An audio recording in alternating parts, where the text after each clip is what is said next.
Hello students, a very good morning to all of you, and I hope all of you are doing your studies regularly. Hope all of you have complete notebooks. So do your written work firstly, then we will start the revision work. Okay. So in our today's class, we are going to read the next chapter, that is chapter 14 of part first, movement of ocean water. जो 13 chapter था उसमें हमने ocean water में कैसे temperature है वो effect होता है या सैलिनिटी है वो डिस्कस किया था. एंड इस चैप्टर में हम ओशन की जो मूवमेंट है वाटर में, सो ओशन में जो वाटर है उसकी मूवमेंट के बारे में हम डिस्कशन करेंगे. सो एज यू नो कि वाटर है वो स्टेबल नहीं है कि एक जगह पर रहेगा, उसमें मूवमेंट होती रहती है. ठीक है. एंड ओशनिक वाटर तो एक वास्ट बॉडी है तो उसमें तो मूवमेंट बहुत ज्यादा होती है क्योंकि विंड का इम्पैक्ट भी वहां पर ज्यादा होता है. ओके. सो मूवमेंट ओशन में टू टाइप से होती है. Movement in ocean, first one is horizontally and second one is vertically. So in horizontal movement like waves and currents and waves, water इस तरीके से जब मूव होता है. ओके. सो डायरेक्शन ही होती है वाटर की. And in vertically movement, when water is, we call that upwelling, downwelling, and gravitational force की वजह से जब water की tides बनती है, so movement downwelling and upwelling. And tides में भी ऊपर की तरफ water जा रहा है and नीचे की तरफ flow हो रहा है.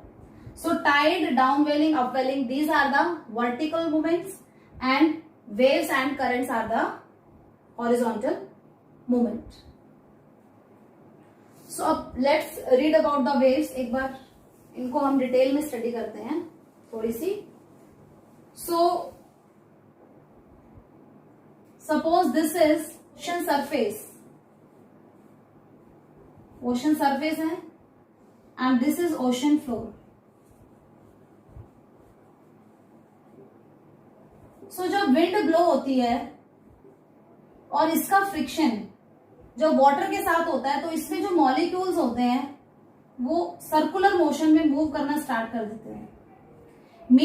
मींस ओशन में जो वेव्स बन रही है उनके पीछे रीजन क्या है कि मूवमेंट हो रहा है, फिक्शन हो रहा है. जो एयर है उसका फिक्शन हो रहा है. एयर स्पीड में थी, उसका फिक्शन हुआ वाटर के साथ में, और जो मॉलिक्यूल्स है उनके सर्कुलर मोशन में मूवमेंट स्टार्ट हुई. सो जितनी ज्यादा स्पीड होगी, मैंने यहाँ पर प्लस का साइन लगाया, मतलब स्पीड जितनी ज्यादा है विंड की उतनी ही जो वेव्स हैं वो वेव्स की स्पीड होगी और वेव्स की जो लेंथ है वो भी बढ़ती हुई चली जाएगी.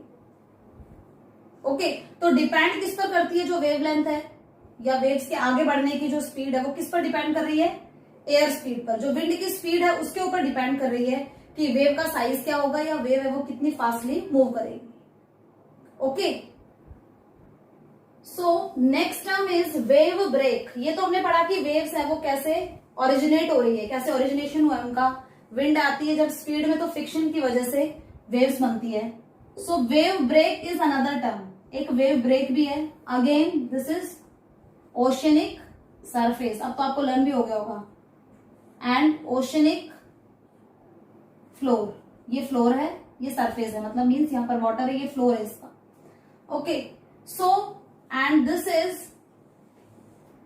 Coastal region. ये कोस्टल रीजन है, मतलब यहां पर लैंड स्टार्ट हो गया है, ये कोस्टल रीजन है. ओके. सो जब वेव्स ओरिजिनेट हो रही हैं, ओरिजिनेट होने के बाद में जब कोस्टल एरिया से ये टकराती है तो एक पॉइंट ऐसा होता है जब वेव ब्रेक हो जाती है, मतलब कंप्लीट नहीं बन पाती. यहां पर आप देखेंगे कंप्लीट नहीं बन पाएगी, वेव ब्रेक हो गई है यहां पर. सो इसे क्या कहा जाता है? Wave break. कि कोस्टल एरिया पर जब वेव टकराती है तो वो कंप्लीट, उसका सर्कुलर कंप्लीट नहीं हो पाता और एक टाइम बाद वो इनकम्प्लीट रह जाती है. वेव ब्रेक हो गई है यहाँ पर इस पॉइंट पर हम कहेंगे वेव ब्रेक हो गई है. एक्चुअली यहां पर लिखना चाहिए आपको वेव ब्रेक. Wave break. अगर आपसे डायग्राम पूछा जाए या वेव ब्रेक के बारे में तो आप ये डायग्राम बना करके बताएंगे. ओके. सो वेव ब्रेक हो गई वहां पर. सो वेव ब्रेक के लिए का फॉर्मूला है, दैट इज हमें ये लिखना होगा कि distance between between oceanic floor and oceanic surface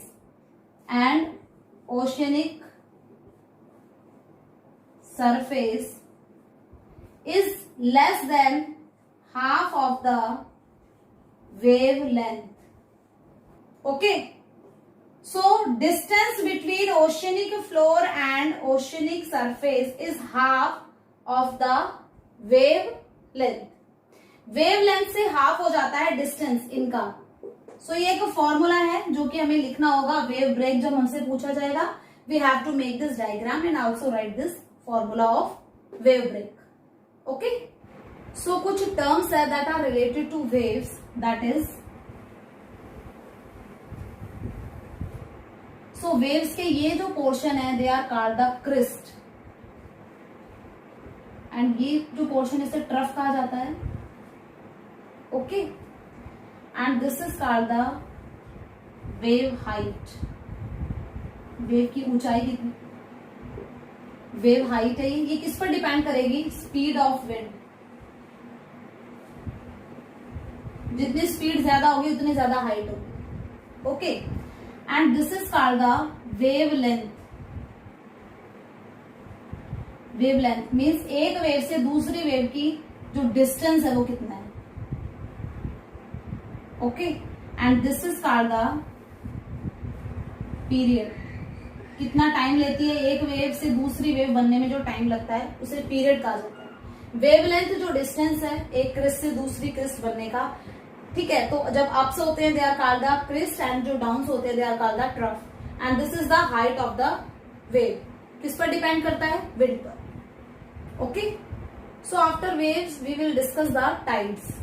okay, so tides में हमने पढ़ा था कि वर्टिकल मूवमेंट भी होती है वाटर की, कि वाटर ऊपर जा रहा है एंड उसके बाद में नीचे आ रहा है, दैट इज वर्टिकल मूवमेंट हो रही है वाटर में. सो वर्टिकल मूवमेंट्स में tide is the most important, and tide में भी 2 टाइप की मूवमेंट होती है. So what is tide? Fall and rise of water.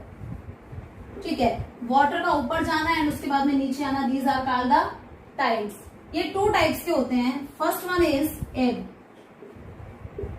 एब क्या होता है? टाइम बिटवीन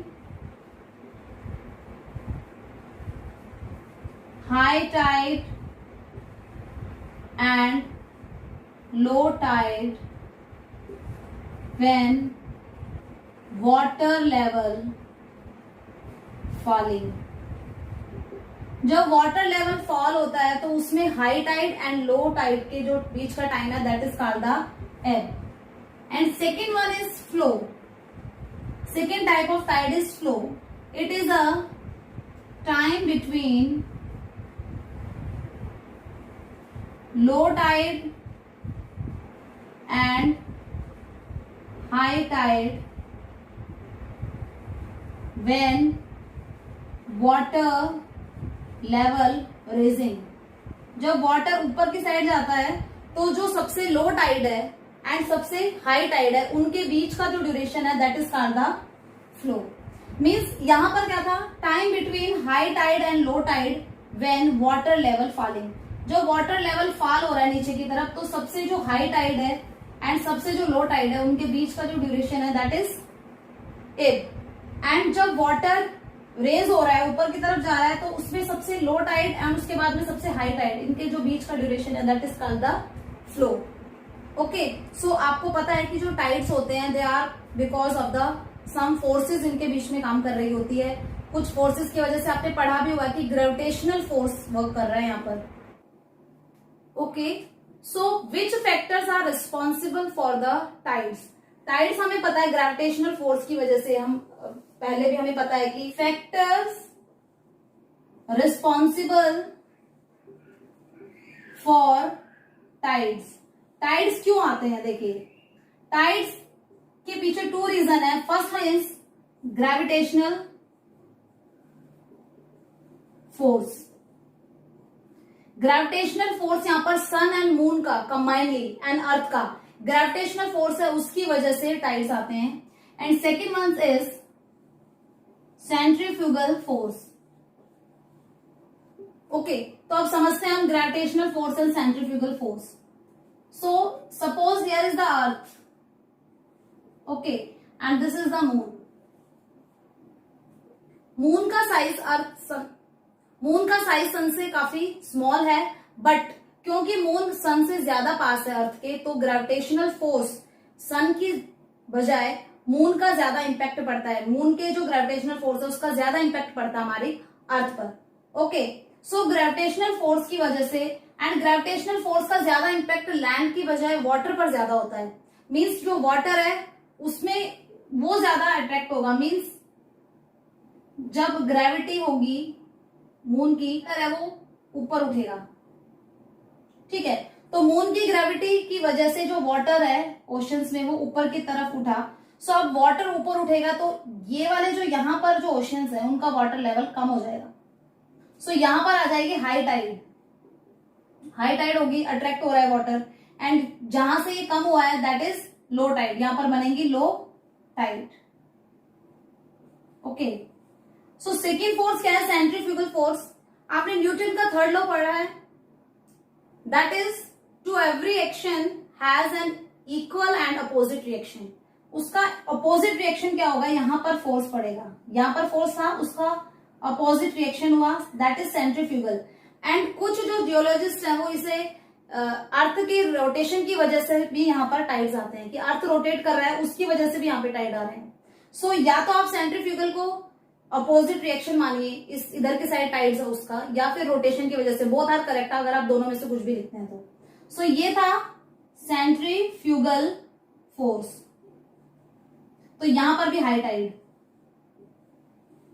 ठीक है, तो इस पार्ट में सेंट्रीफ्यूगल फोर्स यहां पर लग रहा है, यहां पर हाई टाइड, एंड मून की ग्रेविटी की वजह से हाई टाइड. और जबकि इन एरियाज में क्या बनेगी?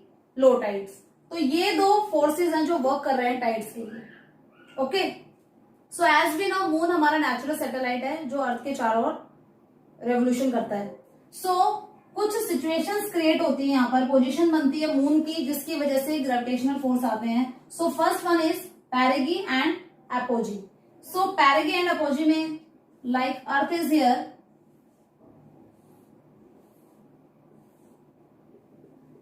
सो ये मून का रेवोल्यूशन है. मून रेवोल्यूशन कर रहा है अर्थ के चारों ओर. ओके, सो वो टाइम जब मून है वो पास में होता है अर्थ के, तो हाई टाइड्स आते हैं क्योंकि ग्रेविटेशनल फोर्स बढ़ जाता है. सो इसे हम कहते हैं पेरिगी. एंड जब मून की जो पोजीशन है वो दूर होती है अर्थ से, दैट इज एपोजी. ओके, सो यहाँ पर जो टाइड्स हैं वो ज्यादा ऊंची नहीं होती है, लो टाइड्स होती हैं. जबकि जब पास में होता है मून तो ग्रेविटेशनल फोर्स ज्यादा होता है तो टाइड्स हाई होती है. Okay, second one is syzygy. Syzygy means जब सन, मून एंड अर्थ एक स्ट्रेट लाइन बनाए. स्ट्रेट लाइन कैसे बन सकती है? Sun is here, then here is the moon and the earth. Okay, and here is the earth and here is the moon. So full moon कब होगा? तब सन and moon के बीच में होगी अर्थ. एंड न्यू मून कब होगा? जब सन एंड अर्थ के बीच में होगा मून. कभी भी सन बीच में नहीं आ सकता है, आपको पता है ना, क्योंकि मून है वो अर्थ के चारों ओर रोटेशन कर रहा है, जबकि अर्थ है वो सन के चारों रोटेशन कर रही है. तो सन हमेशा साइड में रहेगा. पोजीशन चेंज होगी, वो किस किस की होगी? अर्थ की एंड मून की. ओके, सो न्यू मून कब कहेंगे हम? तब अर्थ एंड सन के बीच में मून की पोजीशन होगी. एंड फुल मून कब कहते हैं? जब सन एंड मून के बीच में अर्थ की पोजीशन होती है. ओके, तो इसको क्या कहा जाता है? इसको सिजिगी कहा जाता है. पेरिगी कब होता है? जब मून है वो बहुत पास में होता है, ग्रेविटेशनल फोर्स ज्यादा होती है तो हाई टाइड्स आती हैं. एंड अपोजी कब होता है? जब मून की पोजीशन है वो दूर होती है अर्थ से, एंड इसमें जो टाइड्स है वो ज्यादा ऊंची नहीं जाती हैं. Okay, so next term is quadrature. यहां पर आपको सिजिगी था, second one is quadrature. Quadrature कब बनता है? जब अर्थ के राइट एंगल पर हो सन एंड मून. इस तरह की जब लोकेशन होती है तो जो टाइड्स होते हैं वो ज्यादा ऊंचे नहीं जाते हैं. रीजन उसके पीछे ये है कि ग्रेविटेशनल फोर्स सन का भी अट्रैक्ट कर रहा है ओशन वाटर को, एंड ग्रेविटेशनल फोर्स मून का भी अट्रैक्ट कर रहा है वाटर को, ओशन वाटर को। सो दोनों का जो ग्रेविटेशनल फोर्स है उनका काउंटर हो जाता है, मतलब ज्यादा फोर्स ना ही सन का ग्रेविटेशनल फोर्स वर्क कर पाता है ना ही मून का। तो जो टाइड्स होती हैं इसमें लो होती हैं, इन्हें नीप टाइड्स कहा जाता है, नीप टाइड्स। ओके, जबकि सिजिगी में क्या था कि स्ट्रेट लाइन में थे अर्थ, मून एंड सन। तो यहां पर ग्रेविटेशनल फोर्स वर्क करता है, उसकी वजह से यहां पर हाई टाइड्स आती हैं। इन्हें स्प्रिंग टाइड्स भी कहा जाता है, स्प्रिंग टाइड्स। सो नीप टाइड्स एंड, तो आपसे सिजिगी एंड क्वाड्रेचर अगर ना बताया हो आपको टर्म, और आपको स्प्रिंग टाइड्स एंड नीप टाइड्स बताइए, तो आप समझ जाना किसके बारे में बात हो रही है। मतलब हाई टाइड आती है new moon and full moon पर, ठीक है, जिसे हम पूर्णिमा और अमावस्या भी कहते हैं, ठीक है। तो हाई टाइड्स होती है उस दिन। एंड जो क्वाड्रेचर होता है जब सन एंड मून एक राइट एंगल पर ग्रेविटेशनल फोर्स वर्क करे उनका अर्थ पर, उसे कहा जाता है नीप टाइड्स। ओके, सो ये हाइट के बेसिस पर हमने डिवीजन पढ़ा था, मतलब हाइट के बेसिस पर low tide and high tide. एक फ्रीक्वेंसी भी होता है टाइड की, कि दिन में कितनी बार टाइड्स है वो आ रहे हैं। सो फ्रीक्वेंसीज के बेसिस पर भी हम डिवीजन करते हैं। Types of tides on the basis of frequency, frequency के बेसिस पर देखिए, फ्रीक्वेंसी के बेसिस पर देखते हैं टाइड्स को। So first one is semi diurnal. Semi diurnal tides कौन से होते हैं? Two high tides and two low tides. दिन में 2 बार हाई टाइड एंड 2 बार लो टाइड जब आते हैं, टू लो टाइड की एंड टू हाई टाइड की जो हाइट होती है वो सेम होती है, हाइट सेम, ठीक है। इन्हें सेमी ड्यूरेनल टाइड्स कहा जाता है। Next is diurnal tides. Diurnal tides मतलब दिन में एक हाई टाइड एंड एक लो टाइड, एंड इनकी भी जो हाइट होती है वो क्या होती है? Same. Okay, and third is mixed tide. इनमें जो टाइड्स होते हैं low tide and high tide, उनका जो हाइट होती है उसमें अनइक्वल होती है, मतलब बराबर नहीं होती है हाइट अनइक्वल होती है, हाइट का जो बहुत सारा डिफरेंस होता है, उन्हें हम क्या कहते हैं? Mix tides. And mix tide है वो एक तो नॉर्दर्न अमेरिका के कोस्टल रीजन पर, नॉर्दर्न अमेरिका, एंड एक पैसिफिक ओशन में जो आइलैंड्स है वहां पर ये टाइड्स होते हैं, mix tides. Okay, so students, this is all for today's class. हमने इसमें वेव्स एंड टाइड्स का डिस्कशन पढ़ा है। आई होप आप सभी को समझ में आ गया होगा। So read this topic from your NCERT book. Okay, so do your studies regularly. Firstly, complete your notebook. Read the chapter from your NCERT books. Okay, so I hope all of you are maintaining your timetable and following them. Okay, so best of luck for your studies and obey your parents. Thank you.